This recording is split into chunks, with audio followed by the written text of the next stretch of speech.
Welcome to Balik, Kasaysayan, to our podcast titled The Unsung Heroine-Josefina Guerrero, the Leper Spy.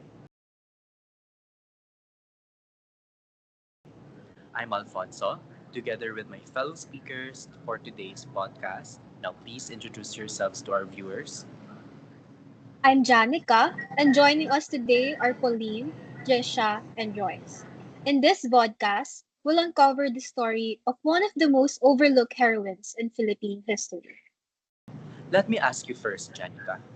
Who are the Filipina heroines you often hear about in history? That's a good question, Alfonso. I would say Gabriela Silang, known for leading revolts against the Spanish, and Melchora Aquino, the mother of Katipunan. They're the ones often taught in school. Exactly. But today, we shine a light on a woman rarely mentioned, Josefina Guerrero, a spy with leprosy during World War II, whose courage saved lives, but whose name in history almost forgotten. Now, let's hear it from the other speakers about who Josefina Guerrero really is. Pauline?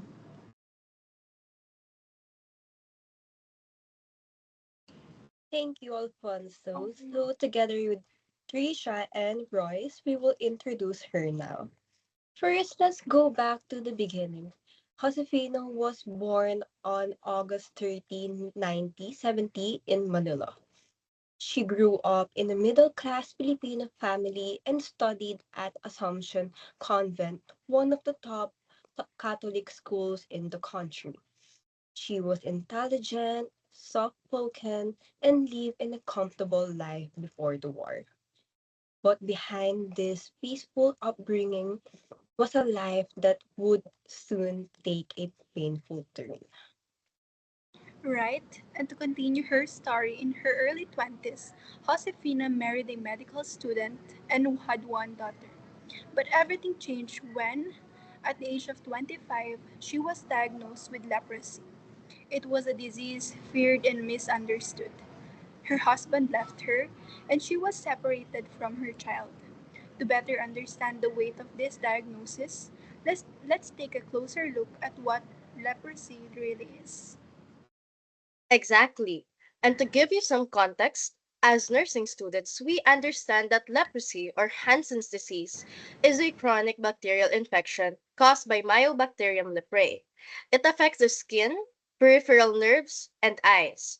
True treatable, though treatable today, it carried heavy stigma back then.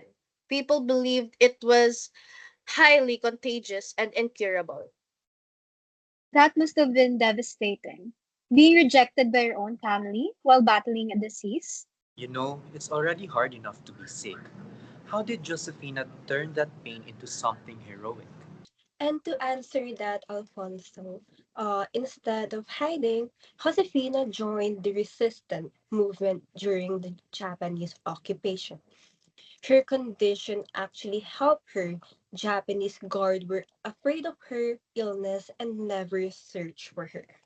She was able to carry maps, messages, and medicine to guerrilla fighters. In one mission, she walked over 20 miles to deliver a hand drawn map that helped American forces recapture Manila. And building on that, you might wonder, how could she even become a spy? If people thought she was contagious, that's what makes her story so incredible. While people back then feared leprosy, the truth is it's not highly contagious. It spread only through prolonged close contact over time. And Josephina's symptoms were still mild.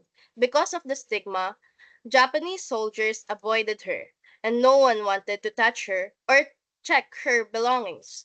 So she used that fear to her advantage, sleeping through checkpoints and delivering vital supplies and intelligence. Her illness, which isolated her from her family, became the very thing that protected her during her missions. Walking 20 miles while sick? That's not just bravery. That's endurance on another level. But did the resistance ever recognize her for all that work? Or did she stay hidden the whole time? And that's the sad part. She stayed hidden.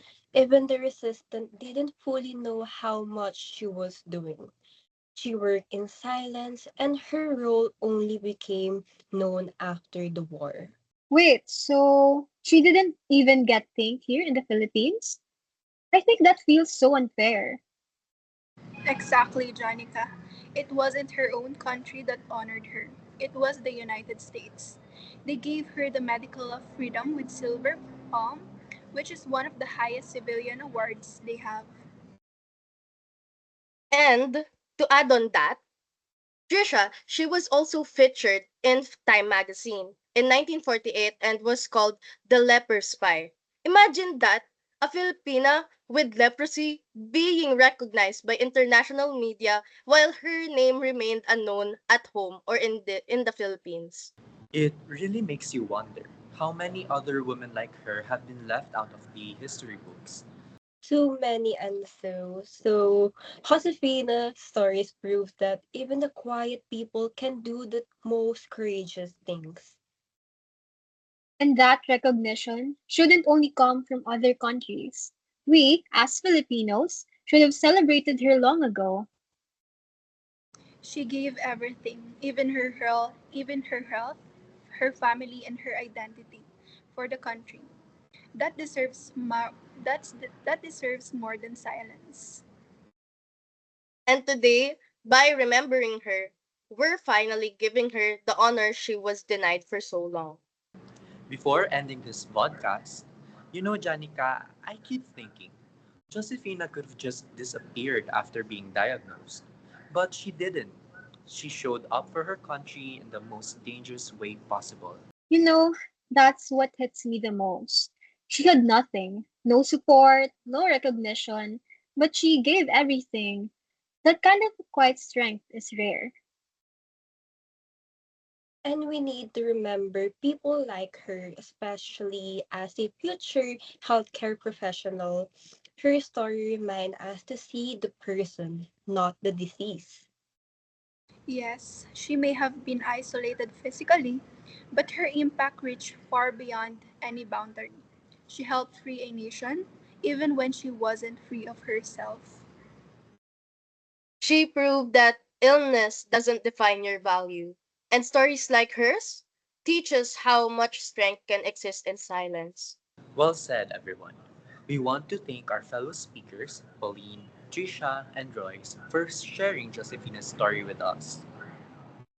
And to all of our listeners, we hope this episode opens your eyes to the stories we don't always hear, especially the ones that show real courage in unexpected ways.